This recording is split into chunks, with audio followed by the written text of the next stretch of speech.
कृष्ण की मूर्ति में समा गई थी मीरा। सब रह गए दंग।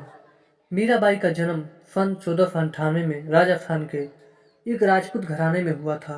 उनके पिता का नाम रतन सिंह और माता का नाम वीर कुमारी था। मीरा कृष्ण की बहुत बड़ी भक्त थी। जब वह 4 वर्ष की थी तब उन्होंने अपने घर के पास हो रहे एक विवाह को देखकर बेहद मासूमियत के साथ अपनी माँ से पूछा था कि प्यारी माँ, मेरा दूल्हा कौन होगा। मीरा के इस सवाल पर उनकी माँ ने मुस्कुराते हुए श्री कृष्ण की मूर्ति की तरफ इशारा करते हुए कहा था कि मेरी प्यारी मीरा, श्री कृष्ण तुम्हारे वर होंगे। जिसके बाद से ही मीरा श्री कृष्ण को अपना स्वामी मानकर उनके प्रेम में विलीन हो गई। कुछ समय बाद ही मीरा की माँ का निधन हो गया था। जब मीरा बड़ी हुई तो उनके मन में ये विश्वास था कि श्री कृष्ण उनसे शादी करने जरूर आएंगे। मीरा बेहद खूबसूरत और स्वभाव की कोमल थी।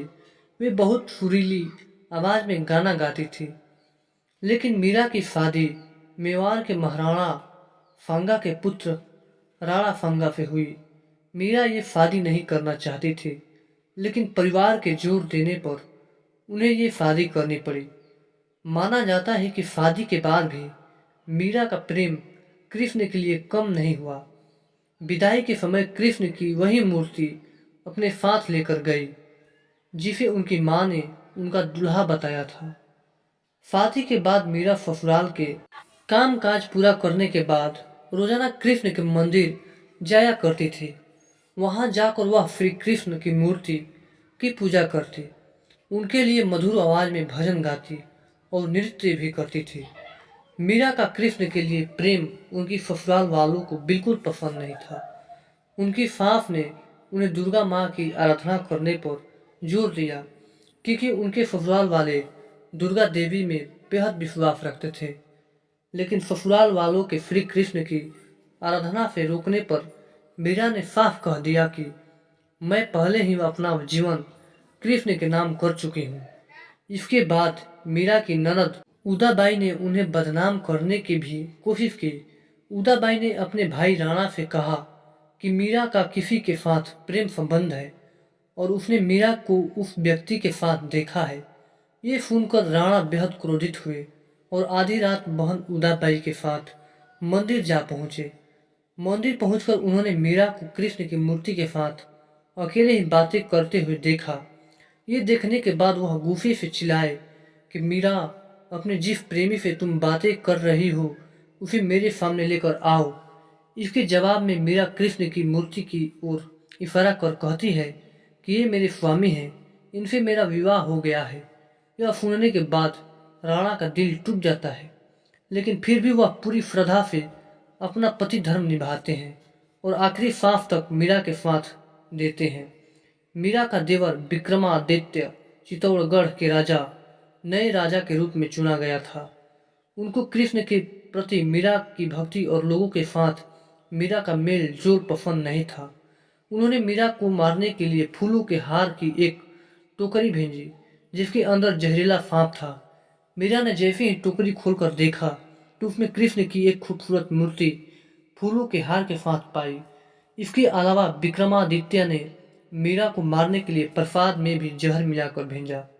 मीरा जानती थी कि उस प्रसाद में जहर है, फिर भी मीरा ने वह जहरीला प्रसाद ग्रहण कर लिया, क्योंकि उन्हें विश्वास था कि कृष्ण जी उनको जहर से बचा लेंगे। जब मीरा को मारने की कोशिशें हद से ज़्यादा बढ़ गई तो मीरा ने तुलसीदास को एक खत लिखकर उनसे उनकी राय मांगी। तुलसीदास ने जवाब में लिखा कि उन्हें त्याग दो, जो तुम्हें नहीं समझ सकते। भगवान के लिए प्रेम ही सच्चा प्रेम होता है, दूसरे रिश्ते झूठे और वक्ती होते हैं।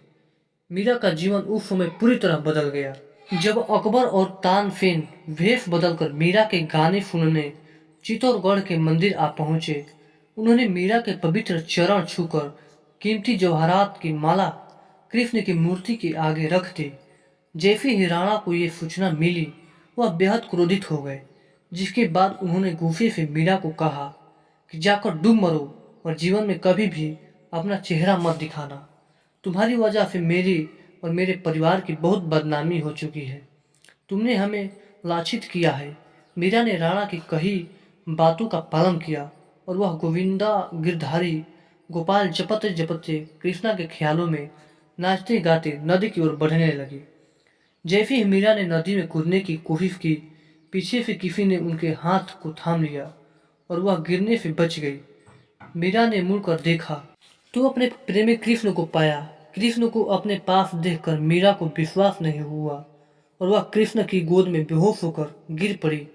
ये देखकर कृष्ण मुस्कुराए और मीरा के कान में बोले, मेरी प्यारी मीरा, तुम्हारा जीवन नश्वर रिश्तेदारों के साथ समाप्त हो चुका है।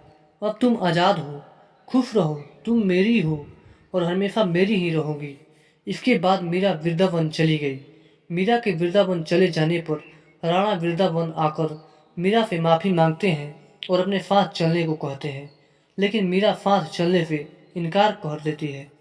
मेरा जीवन कृष्ण से जुड़ा है। ये सुनने के बाद पहली बार राणा कृष्ण के प्रति मीरा के प्रेम की भावना को समझते हैं और वृंदावन से लौट जाते हैं। लेकिन कुछ समय बाद मीरा भी मेवाड़ लौट जाती है और अपने पति राणा से विनती करती है कि वह उन्हें कृष्ण के मंदिर में रहने की अनुमति दे।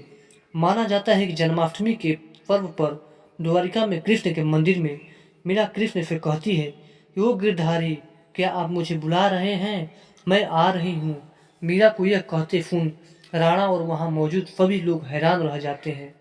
माना जाता है कि कृष्ण को पुकारते ही मीरा में एक तरह का प्रकाश उत्पन्न हुआ और मंदिर के कपाट खुद से बंद हो गए। जब कपाट खुलते ही तो मीरा की साड़ी कृष्ण भगवान की मूर्ति पर लिपटी हुई होती है, लेकिन मंदिर में मीरा नहीं होती। सिर्फ मीरा और उनकी बांसुरी की आवाज़ सुनाई देती है। माना जाता है कि मीरा कृष्ण की मूर्ति में समा ही गई थी। दोस्तों, यह वीडियो कैसा लगा?